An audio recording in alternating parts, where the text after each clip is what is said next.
Halo, kembali lagi bersama saya Agnes Meganjeles Nurat. Di sini saya akan mereview jurnal yang berjudul Tanggung Jawab Dokter dalam Melakukan Aborsi Tanpa Seizin Ibu yang Mengandung atau Keluarga dalam Perspektif Hukum Positif di Indonesia, yang disusun oleh Ibu Tanti Kirana Utami dan Saudara Aji Mulyana. Dokter dapat dimintai pertanggungjawaban pidana dalam hal melakukan aborsi tanpa ada seizin ataupun tanpa ada penjelasannya terlebih dahulu pada ibu yang mengandung atau pihak keluarganya. Tanggung jawab dokter dalam melakukan aborsi tanpa seizin ibu yang mengandung atau keluarganya yang berdasarkan indikasi medis dan dalam keadaan darurat maka dianggap tidak melawan hukum. Dokter tidak bertanggung jawab di hadapan hukum. Adapun penulisan karya tulis ilmiah ini, penulis menggunakan metode pendekatan yuridis normatif dan tahap penelitiannya melalui penelitian kepustakaan yang mencangkup bahan hukum primer, sekunder, dan tersier. Teknik pengumpulan datanya diperoleh dengan cara studi kepustakaan, kemudian dianalisis dengan metode kualitatif. Hasil dalam penelitian ini dalam kasus tindakan pengguguran kandungan atau aborsi atas indikasi medis tanpa izin ibu yang mengandung atau keluarganya dapat dikenakan sanksi pidana, sanksi perdata, dan sanksi administratif. Hal ini diatur dalam ketentuan dalam pasal-pasal KUH pidana dan KUH perdata, sehingga tidak memberikan peluang dilakukannya suatu aborsi.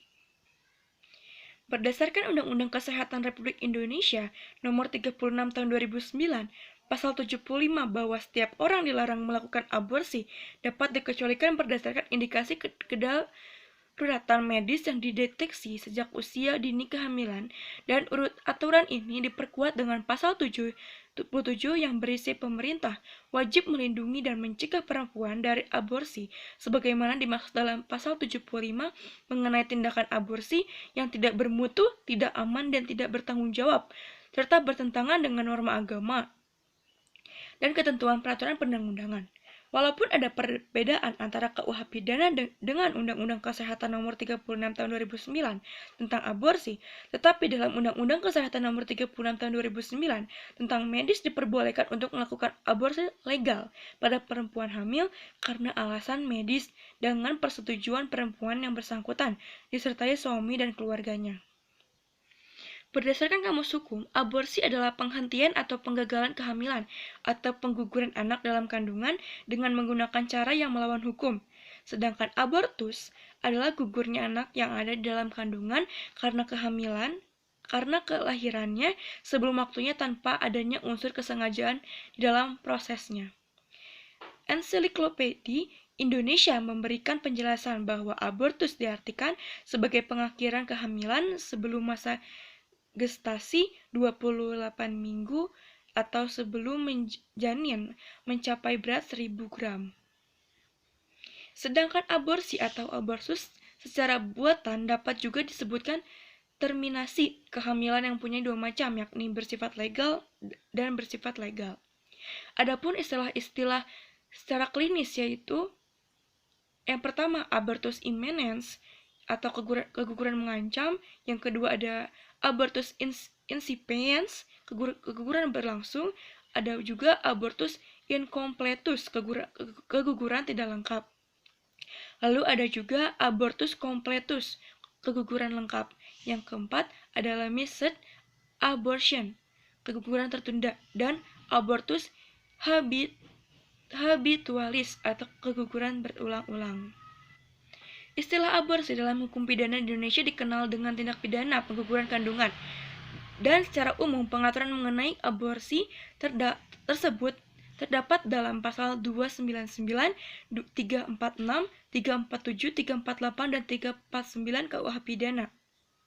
Seperti yang sudah dijelaskan di atas, dalam KUH pidana terdapat larangan terhadap aborsi dan bagi ibu serta pelakunya dapat dikenakan sanksi pidana dengan diundangkannya Undang-Undang Nomor 36 Tahun 2009 tentang Kesehatan yang juga mengatur tindak pidana aborsi.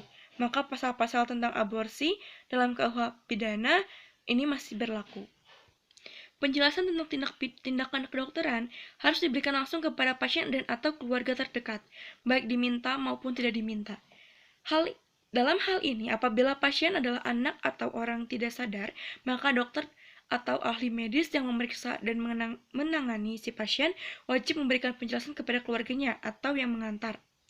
Penjelasan tentang tindakan kedokteran dijelaskan dalam Peraturan Menteri Kesehatan Nomor 290 Tahun 2008 pada pasal 7 ayat 3 sekurang-kurangnya mencakup yang pertama, diagnosis dan tata cara tindakan kedokteran. Yang kedua, tujuan dan tindakan kedokteran yang dilakukan.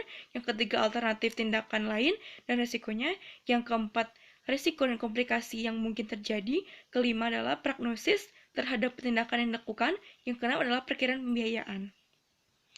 Adapun upaya perlindungan hukum bagi tindak pidana diatur dalam pasal 50 sampai dengan pasal 68 Undang-Undang Nomor 8 Tahun 1981 tentang hukum acara pidana, mengatur perlindungan terhadap tersangka atau terdakwa untuk mendapat perlindungan dari berbagai kemungkinan pelanggaran hak asasi manusia. Peraturan Pemerintah Nomor 61 Tahun 2014 tentang Kesehatan Reproduksi pasal 31 sampai dengan pasal 39 menjelaskan tentang indikasi kedaruratan medis dan perkosaan sebagai pengecualian atas larangan aborsi, atau dengan kata lain memperbolehkan aborsi berdasarkan indikasi medis dan atau akibat dari korban pemerkosaan. Dokter dapat dipidana dalam tindakan pengguguran kandungan atau aborsi atas indikasi medis tanpa izin ibu yang mengandung atau keluarganya, kecuali dalam keadaan darurat. Hal ini diatur dalam ketentuan dalam pasal-pasal KUH pidana tersebut sangat jelas tidak mengurangi peluang dilakukan aborsi. Jika pemberlakuan ketentuan pasal tersebut mutlak dan tidak ada alasan apapun dan tidak dapat dipidana jika dalam keadaan darurat, sehingga telah dijelaskan pada pasal 4 ayat 1 sampai dengan 3 Peraturan Menteri Kesehatan Nomor 290 Tahun 2008 tentang persetujuan tindakan kedokteran. Lalu ada pertanggungjawaban pidana dokter yang melakukan pengguguran kandungan aborsi atas indikasi medis tanpa seizin ibu yang mengandung atau keluarganya adalah suatu tindakan medis dapat dikatakan hak atau wewenang profesi dokter. Maka adanya suatu ketentuan bahwa sebelum tindakan medis dilakukan oleh seorang ahli medis, melakukan suatu tindakan harus ada penjelasan terlebih dahulu. Sifat dan tujuan tindakan medis tersebut adalah pihak yang melakukan tindakan medis. Jika pasien setuju, harus menandatangani pada surat persetujuan tersebut. Sekian dari saya, terima kasih.